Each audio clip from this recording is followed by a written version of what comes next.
ہوگا دل. چلیں بہت شکریہ بھائی آپ کے کال کرنے کا. مولانا بتا رہے تھے کہ حوالہ حوالہ جی جی. تو الجامع صغیر جو ایک مجموعہ اکٹھا کیا نا علامہ سیوطی نے احادیث اکٹھی کر دی. اب اس دور میں جیسے اور بہت اچھے کام کیے علامہ ناصر الدین البانی رحمۃ اللہ علیہ, تو انہوں نے یہ کیا کہ 2 جلدوں میں صحیح اور جامع صغیر الگ کر دی. جو اس میں صحیح تھی نا وہ الگ الف با تا سا کے 4 درج ہیں, اور دوسرے حصے میں ضعیف وہ 2 الگ کر دی. تو یہ صحیح جو ہے نا اس میں میم کے نیچے نا من استغفر للمؤمنین والمؤمنات مرتان, وہ حدیث پاک دیکھیں. اور یہ 27 مرتبہ یہی روایت پھر جو ہے نا مجمع الزوائد جو ہے اس میں علامہ حسنی رحمۃ اللہ نے بالکل صحیح سند کے ساتھ درج کیا کہ جو صبح و شام 27 مرتبہ پڑھے.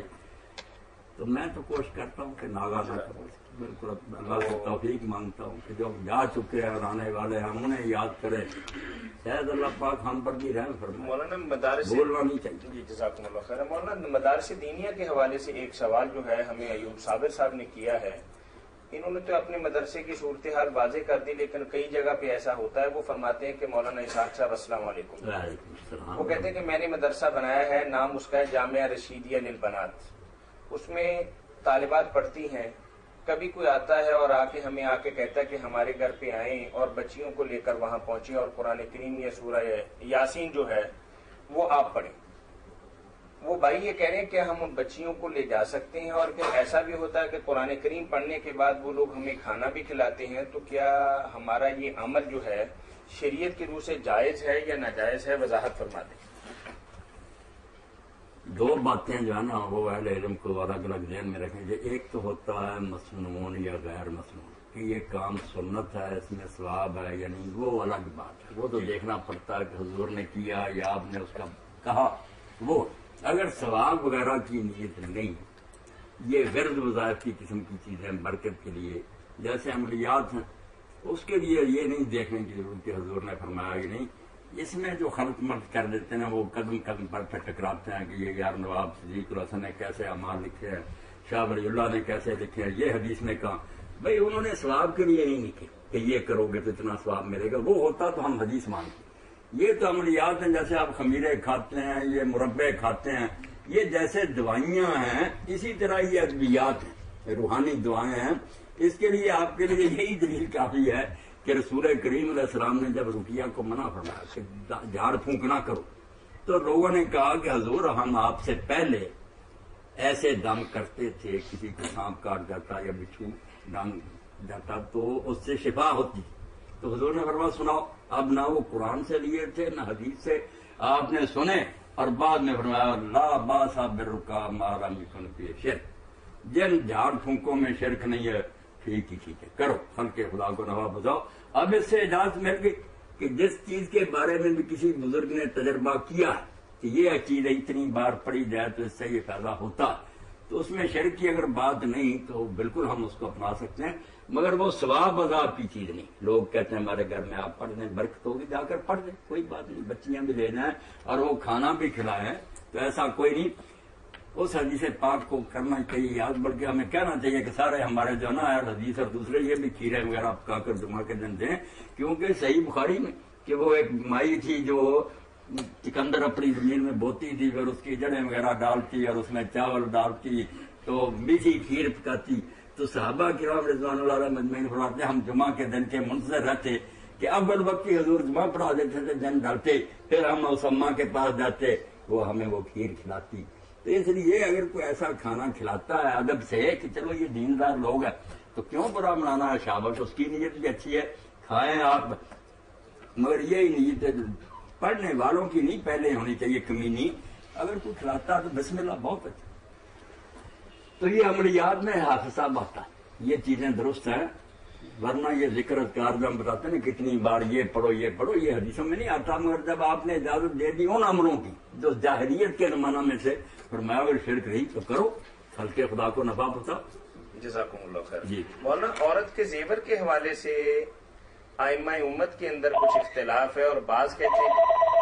چلیں یہ کال لے لیتے ہیں. جی السلام علیکم. جی السلام علیکم. وعلیکم السلام ورحمۃ اللہ. السلام ورحمۃ اللہ. بات کر رہے ہیں. ہاں ہاں. ہمارے یہاں جو ہے وہ ایک رواج سے وغیرہ کے بارے میں. آپ سندھ سے بات کر رہے ہیں؟ جی کھپرو سندھ سے. کھپرو صوبہ سندھ سے بات کر رہے ہیں. جی فرمائیے. ہمارے یہاں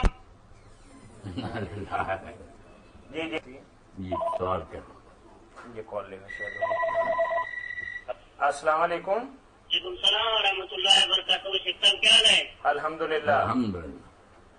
صبح سندھ سے بول رہا ہوں. جی جی فرمائیں. ہمارا ایک سوال ہے کہ کچھ لوگ کہتے ہیں داڑھی کے بارے میں، داڑھی کو کینچی مارنا ہے، کچھ بولتے ہیں نہیں مارنا ہے.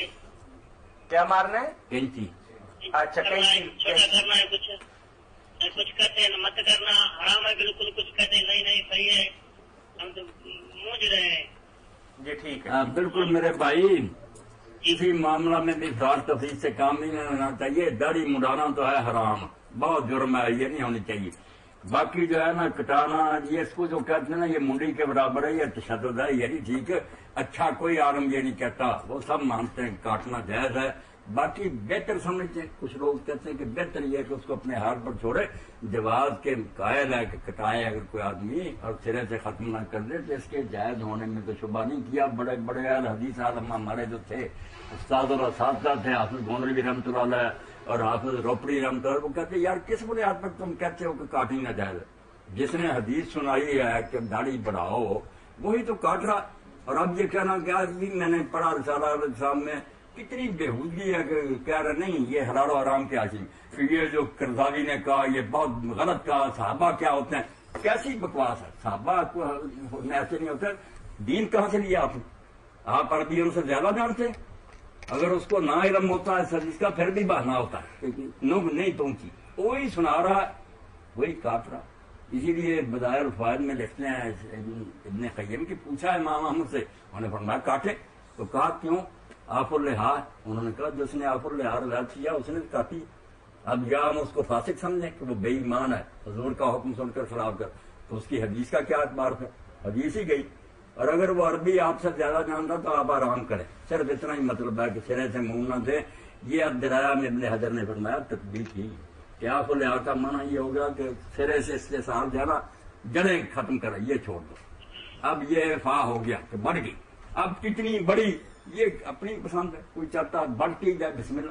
مگر یہ صحابہ اور تابعین، بلکہ عمر بڑی صاحب نے تو فتویٰ چھپ گیا، وہ تو کہتے ہیں بدعت ہے. یہ لمبی جو ہے یہ بالکل بدعت. ایک ہی حوالہ دکھاؤ کسی نے سرم میں یہ رکھی ہے، سارے کٹاتے تھے. تو یہ نجائز نہ کہیں بھائی. اگر کوئی رکھنا چاہتا لمبی کرے تو کہتے ہیں جی حج پر ہی صرف، یہ کہتا یہ بھی کہ حج پر ہی صرف کاٹیے. وہ حافظ روپڑی رحمۃ اللہ علیہ فرماتے بکواس کرتے ہو، حج کا احرام کھولتے حرام کام کر لیا. جب داڑھی کو چھیڑنا ہی حرام تھا تو احرام کھولتا نہیں تھا. ابن عمر کا سر جب منڈا لیا تھا تو یہ حرام کام کرتا تھا. تشریح وہ کرو جو عقل کی بات. یہ کہو کہ چونکہ وہ کٹاتے رہتے تھے، احرام ہوتا تھا 2 3 مہینے کا لمبا، اس زمانے میں وہ لمبی ہو جاتی تھی. وہ پھر احرام کے بعد جب سر مڑاتے تو داڑھی کو پکڑ کر جتنی بڑی ہوتی کاٹ دیتے، رسلال تھلے آتے.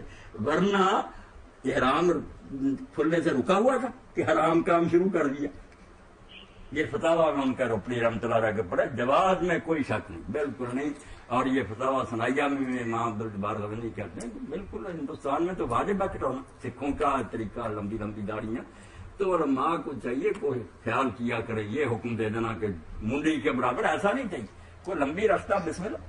جزاکم اللہ. نظر دوڑایا کریں کہ کتنے بڑے بڑے صحابہ اور تابعین کرتے ہیں، ان کو ایک ہی رندے میں رگڑ دینا کہ وہ سب بیوقوف تھے. یہ تو ایسا ہی ہے جیسے آج اٹھتے ہیں پرویزی منکری نے سنت یا یہ قادیانی جی صحابہ کو سمجھ نہیں آئی توفیق کی ہم سے، تو پھر تو سارا دین مذاق بن جائے گا کہ لوگ کہیں گے ہم زیادہ سمجھتے ہیں. اس لیے میں خدا گواہ یہ صاف کہتا ہوں کہ جو پہلوں نے مانا سمجھانا، جو اس سے ہٹ کر مانا کرے گا وہ گمراہی کی پہلی ہٹ رکھ لے گا. اب پھر کے نئے بنیں گے، روک نہیں سکے، کوئی بھی پھر لنگر نہیں رہے گا. یہ کہنا پڑے گا کہ کتاب